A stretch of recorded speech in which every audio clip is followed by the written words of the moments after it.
بسم اللہ الرحمن الرحیم۔ السلام علیکم دوستو، انٹیس ٹیسٹ ماسٹر کی جانب سے آپ سب کو اپنے چینل میں خوش آمدید کہتا ہوں۔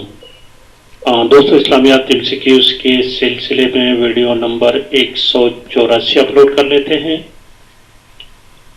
اس سے پہلے جتنے بھی پارٹس ہو چکے ہیں، جتنے بھی ٹاپکس ہو چکے ہیں، ان تمام کے لنکس اس ویڈیو کے ڈسکرپشن میں ہیں۔ دوستو، آپ ان کو وزٹ کر کے واچ کر سکتے ہیں۔ شروع کرتے ہیں کویسچن نمبر 51 سے۔ آپ نے ٹاپک شروع کیا تھا حضرت ابوبکر صدیق رضی اللہ تعالی عنہ کا۔ اس کے 2 ویڈیوز ہو چکے ہیں۔ آج اس ٹاپک کی ویڈیو نمبر 3 ہے کویسچن نمبر 51 سے۔ کویسچن نمبر 51 دیکھیں دوستو، دس ون: کس کاذب نے نبی پاک صلی اللہ علیہ وآلہ وسلم کے دور میں مدینہ میں رہنے اور نبی پاک صلی اللہ علیہ وسلم کی رفاقت میں رہنے کا اعزاز حاصل کیا تھا؟ مسیلمہ کذاب جو تھے دوستو، کہتے کہ ایک وفد آیا تھا نبی علیہ السلام سے ملاقات کی۔ اس مسیلمہ سے جب اسلام قبول کرنے کا کہا گیا تو اس نے ایک شرط لگائی کہ میں اس شرط پر مسلمان ہوں گا جب نبی علیہ السلام مجھے اپنا خلیفہ بنا دے۔ تو نبی علیہ السلام کو چونکہ خواب کے ذریعے خواب میں دیکھا تھا 2 کاذبوں کو، تو نبی علیہ السلام نے فرمایا اس کو کہ نبی علیہ السلام کے ہاتھ میں اس وقت کھجور کی ایک ٹہنی تھی۔ تو نبی علیہ السلام نے اس کو کہا کہ اگر ابھی ایک ٹہنی بھی مانگا چاہے تو میں آپ کو نہیں دوں گا۔ اس کے بعد یہ واپس چلے گئے اور جھوٹا نبوت کا دعویٰ کر دیا۔ یہ ایک لمبا واقعہ، باقی آپ خود پڑھ لیں۔ کویسچن نمبر 52 دیکھیں، 52 نمبر: مندرذیل میں سے کون سی باتیں مسیلمہ کذاب کے بنائے ہوئے دین کا حصہ تھی؟ اس نے جو نیا دین اور نیا دعویٰ کیا تو اس نے روزانہ کی نمازوں کی تعداد کم کر دی تھی، زکوٰۃ اور روزے کی فرضیت کو ختم کر دیا تھا، شراب نوشی زنا کو حلال قرار دیا تھا۔ کریکٹ آپشن اس میں آپشن ڈی ہے۔ کویسچن نمبر 53 دیکھیں، 53 نمبر کویسچن: مسیلمہ کذاب نے نبی پاک صلی اللہ علیہ وسلم کو خط لکھا اور پورے عرب کو 2 حصوں میں تقسیم کرنے کا مطالبہ کیا، جن میں سے ایک حصہ مسلمانوں کے لیے اور دوسرا حصہ مسیلمہ اور اس کے ساتھیوں کے لیے مختص کرنے کو کہا تھا۔ آپشن سی کریکٹ آپشن ہے۔ کویسچن نمبر 54 دیکھیں، 54 نمبر کویسچن دوستوں، 54 نمبر کویسچن کہتے ہیں کہ کس کاذب نے کس کذاب کو نبی پاک صلی اللہ علیہ وسلم نے جھوٹے کا لقب دیا تھا؟ تو نبی پاک صلی اللہ علیہ وسلم نے چونکہ اس کو خواب کے ذریعے معلوم ہوا تھا تو مسیلمہ کو خود کذاب کا لقب دیا تھا۔ آپشن اے کریکٹ آپشن ہے۔ اور کویسچن نمبر 54 دیکھیں، 55 نمبر کویسچن: حضرت ابوبکر صدیق رضی اللہ تعالی عنہ نے اپنے دور خلافت میں کس کو مسیلمہ کی کارگوئی کے لیے روانہ کیا تھا؟ عکرمہ بن ابو جہل کو۔ آپشن ڈی کریکٹ آپشن ہے، لیکن وہ ناکام لوٹے تھے دوستوں۔ کویسچن نمبر 56 دیکھیں، مسلمہ کذاب کے خلاف مہم جوئی کے لیے حضرت ابوبکر صدیق رضی اللہ تعالیٰ عنہ نے عکرمہ کی معاونت کے لیے اور کس کو بھیجا تھا؟ شرجیل ابن حسنہ رضی اللہ تعالیٰ عنہ کو بھیجا تھا اور عکرمہ کو کہا تھا کہ اس کا انتظار کرے، لیکن اس نے اس کا انتظار نہیں کیا اور وہ اس وجہ سے ناکام ہوئے۔ کویسچن نمبر 53 دیکھیں، 57 نمبر کویسچن: اس وادی کا نام بتائیں جہاں حضرت ابوبکر رضی اللہ تعالیٰ عنہ کے دور خلافت میں کذاب مسیلمہ نے پڑاؤ ڈالا تھا؟ یمامہ۔ آپشن اے ہے۔ اور 58 نمبر کویسچن دیکھیں، شرجیل اور عکرمہ کی یمامہ میں شکست کے بعد حضرت ابوبکر صدیق رضی اللہ تعالیٰ عنہ نے اس نازک صورتحال میں کس کو مسیلمہ کو ختم کرنے کے لیے بھیجا تھا؟ خالد ابن ولید رضی اللہ تعالیٰ عنہ نے، اور وہ کامیاب ہو گئے تھے دوستو۔ آگے دیکھتے ہیں کویسچن نمبر 59 دیکھیں، 59 نمبر: کذاب مسلمہ کے خلاف جنگ میں مسلمانوں کو خالد ابن ولید کی سپہ سالاری میں فتح نصیب ہوئی۔ اس جنگ کو تاریخ میں کس نام سے یاد کیا جاتا ہے؟ موت کے باغ کا میدان جنگ۔ مسلمہ نے چونکہ موت باغ میں پھر پناہ لی تھی، اس لیے اس جنگ کو یہی نام دیا گیا۔ کویشچن نمبر 60 دیکھیں، 60 نمبر کویشچن، کس صحابی نے مسلموں کو قتل کیا اور اپنے اس گناہ کا کفارہ ادا کیا جو انہوں نے مسلمان ہونے سے پہلے حضرت حمزہ رضی اللہ تعالیٰ عنہ کو شہید کر کے کیا تھا؟ یہ شخص تھے حضرت وحشی ابن حرب رضی اللہ تعالیٰ عنہ۔ جنگ احد میں اس شخص نے ہندا کے گہنے پر حضرت حمزہ رضی اللہ تعالیٰ عنہ کو شہید کیا تھا، اور جب یہ مسلمان ہوئی تو نبی علیہ الصلوۃ والسلام اس کو فرمایا کرتے تھے کہ میرے سامنے مت بیٹھا کرے، مجھے اپنے چچا یاد آ رہے ہیں۔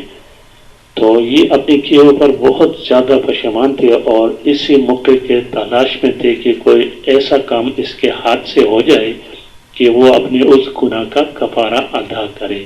تو اس نے اس مسلمہ کذاب کو قتل کر کے اپنے گناہ کا کفارہ ادا کیا تھا۔ کویشچن نمبر 61 دیکھیں دوستوں کی 61، جنگ یمامہ میں مسلمانوں کی فوج کی تعداد، آپشن بھی یہاں 15,000 لکھا ہے لیکن آئی تھنک یہ 13,000 کے قریب تھا، اور 13,000 یا 15,000 تقریباً اتنا ہی تھا، اور مسلمہ کی فوج کی تعداد 40,000 تھی دوستوں۔ کویشچن نمبر 62 اسی بارے میں ہے، 62 دیکھیں، مسلمہ کی فوج کی تعداد کتنی تھی؟ 40,000، آپشن سی ہے۔ اور کویشچن نمبر 63 دیکھیں، 63، جنگ یمامہ میں تقریباً 360 مہاجرین شہید ہوئے، تقریباً 300 انصار شہید ہوئے، تقریباً 60 انصار شہید ہوئے۔ یہ دونوں بات تقریباً 300 انصار شہید ہوئے، تقریباً 60 انصار شہید ہوئے۔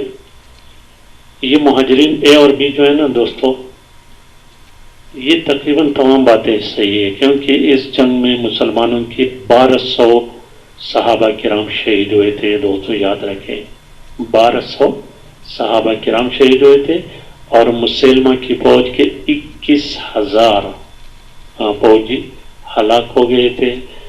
مسلمانوں کے 1200 میں سے 700 جو تھے نا وہ حفاظ کرام تھے، قرآن پاک کے حافظ تھے۔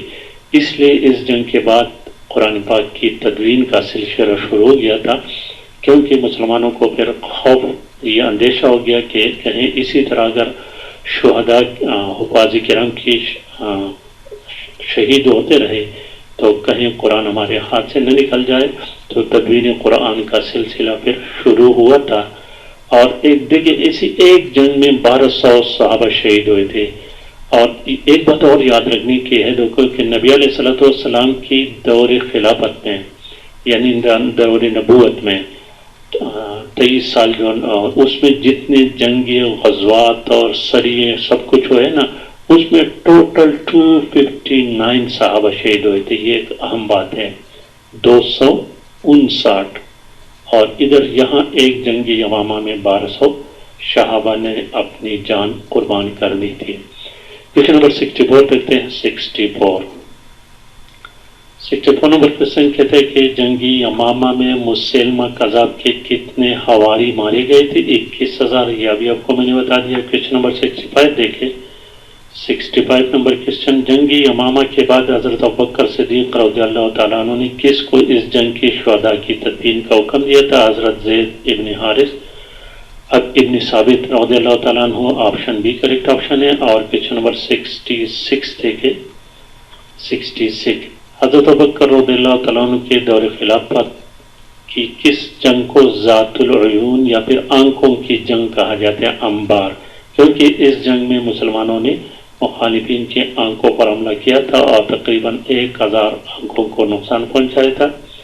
کویشچن نمبر 67 دیکھیں، جنگ ابوار کو ذات العیون کیوں کہا جاتا ہے؟ کیونکہ مسلمانوں نے دشمن کے آنکھوں پر حملہ کیا تھا، آپشن بی کریکٹ آپشن ہے۔ اور کویشچن نمبر 68 دیکھیں، 68 جھوٹی نبوت کا دعویٰ کرنے والی عورت کا نام سجاہ تھا، جو کہ بعد میں اس نے مسیلمہ کذاب سے شادی کی تھی۔ کوشچن نمبر 68 دیکھیں 68 سجاہ کذاب کس مذہب کو ماننے والی تھی؟ وہ عیسائیت کے مذہب کو ماننے والی تھی۔ اور 70 نمبر کوشچن دیکھیں 70 نمبر کس مدعی نبوت نے سجاہ کذاب کو یمامہ آنے کی دعوت دی، جس کو وہ قبول کرتے ہوئے یمامہ پہنچی؟ مسلمہ ہی تھے۔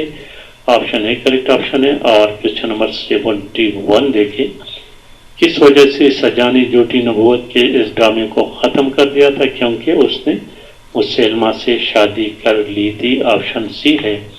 اور کوشچن نمبر 72 دیکھیں مسلمہ سے شادی کرنے کے کتنے دنوں بعد سجاہ عراق لوٹے تھے؟ 3 دن بعد۔ آپشن سی کریکٹ آپشن ہے۔ اور کوشچن نمبر 73 دیکھیں سجاہ نے کس مسلم فتح کے بعد اسلام قبول کی تھی؟ فتح عراق کے بعد مسلمان ہوئی تھی۔ اور کوشچن نمبر 74 دیکھیں کس نے مسلمہ کی مسلمانوں کے مقابلے میں مدد کی تھی؟ اہل بحرین نے کی تھی۔ اور کوشچن نمبر 75 دیکھیں دوستوں کس نے اہل بحرین کے خلاف جنگ کر کے ان کو شکست دی؟ حضرت ابوبکر صدیق رضی اللہ تعالیٰ عنہ نے۔ اور کوشچن نمبر 76 دیکھیں 76 بحرین نے جنگ میں کن سے مدد لی تھی؟